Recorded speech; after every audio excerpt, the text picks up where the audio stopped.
अस्सलाम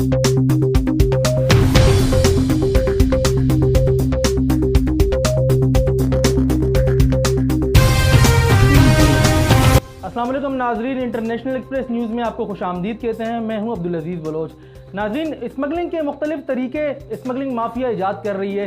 कभी तो दूध के टैंकर में हम देखते हैं, कभी पानी के टैंकर में स्मगलिंग की जाती है, कभी बसों के ज़रिए मुख्तलिफ अशिया अंदरून बलूचिस्तान और सिंध से कराची में स्मगल की जाती है। लेकिन बलूचिस्तान में पाकिस्तान कोस्ट गार्ड ने छालिए की बड़ी मिकदार विंदर के मकाम से बरामद की है। इस हवाले से मजीद तफसीलात हम जानेंगे अपने नुमाइंदे वसीम अहमद से। जी वसीम, ये पाकिस्तान कोस्ट गार्ड की जो कार्रवाई की गई है, पाकिस्तान कोस्ट गार्ड ने विंदर के मकाम पर, क्या तफसीलात हैं? जी अजीज, पाकिस्तान कोस्ट गार्ड को खुफिया इतला मिली थी कि एक जो है कि टैंकर है, एलपीजी टैंकर है, जिसमें भारी तादाद में छालिया और इंडियन गुटखा मावा जो कि स्मगल होकर आ रहा है, जिसके पेश नज़र जो है ना कि इन्होंने चेकिंग का निज़ाम को बहुत मौसर बनाया और गाड़ी को रोक कर उससे जो है कि 18,177 किलोग्राम छालिया और 16,677 पैकेट इंडियन गुटखा बरामद करके 2 अफराद को हिरासत में लिया है।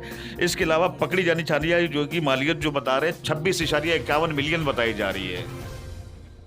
अच्छा वसीम, ये बताइएगा कि हमने ये तो सुना है कि हम देखते हैं कि बलूचिस्तान से जो बसें आती हैं कराची की तरफ, तो उनके मुख्तलिफ जो खुफिया खाने बनाए जाते हैं, उनमें स्मगल की हुई अशिया छुपाई जाती है। अब ये नया तरीक़ाकार स्मगलिंग माफिया ईजाद कर रही है, एलपीजी ट्रक से चीज़ें जो है ना कराची स्मगल की जा रही हैं, तो क्या समझ में आ रहा है कानून नाफिज करने वाले इदारे इस पर किस तरीके से काबू पा सकते हैं? जी अजीज़, ये आपको पता है कि ये स्मगलिंग का निज़ाम बहुत पुराना है। खुसूसी गाड़ियों के अंदर जो है ना बॉडी मेकर जो है ना खुसूसी खाने बनाते रहे हैं, तो इसके बारे में भी कानून नाफिज करने वाले इदारों को पता चला।